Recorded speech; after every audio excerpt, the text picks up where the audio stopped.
Tranebær, det ved de fleste af os, der har prøvet at have blærebetændelse før, at det er rigtig godt for det.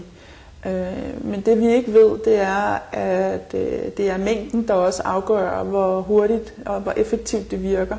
Der er mange, der tror, at hvis I bare drikker 1 liter tranebærjuice i løbet af en dag, så skulle det hele gå væk. Men det er altså lidt større koncentrationer, det handler om. Så min anbefaling er at følge dosisen på kapslerne, og så supplere op med juicen ved siden af. Det tranebær gør, det er, at det forhindrer bakterierne i at sætte sig på slimhinden i urinvejssystemet, så det er rigtig, rigtig godt, og det er super effektivt. Så bare afsted med det.